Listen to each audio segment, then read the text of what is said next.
Seorang anak laki-laki duduk di tepi pantai, menatap laut dengan penuh keputusasaan. Setelah dimarahi orang tuanya karena mendapatkan nilai jelek, ia merasa tidak ada gunanya lagi hidup. Tepat saat ia hampir mengambil langkah terakhirnya, sebuah bola datang menghampirinya. Ia menoleh dan melihat seorang gadis kecil yang tersenyum polos. Tidak lama kemudian, ibunya yang terburu-buru datang menghampiri mereka. Karena harus mengantar pesanan, ibu itu menitipkan anaknya sebentar kepada pemuda yang sedang putus asa. Di tempat lain, ibu itu bergegas mengantar makanan, tetapi pelanggannya justru marah karena makanan sudah dingin. Dengan emosi, pelanggan itu melemparkan makanan ke lantai. Ibu itu terduduk, merasa tidak ada gunanya lagi bertahan dalam hidup. Dengan air mata mengalir, ia berniat-niat untuk melompat dari gedung. Namun, tiba-tiba seekor anjing kecil datang dan memakan makanan yang tadi dibuang. Seorang nenek yang kesepian mengambil anjing itu, merasa bahwa akhirnya ada sesuatu yang menemaninya.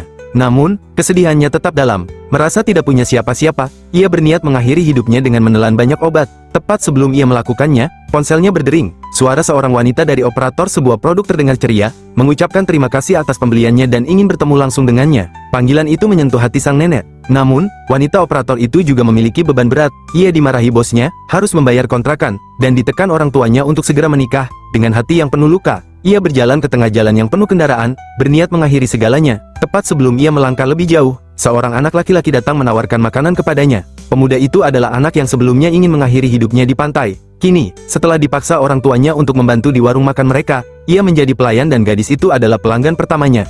Dengan ragu, wanita itu menerima makanan gratis tersebut dan duduk untuk makan. Pada akhirnya, niatnya untuk mengakhiri hidup pun perlahan menghilang. Kisah ini mengajarkan kita satu hal, hidup kita lebih berharga dari yang kita kira. Tanpa kita sadari, kehadiran kita mungkin menyelamatkan orang lain.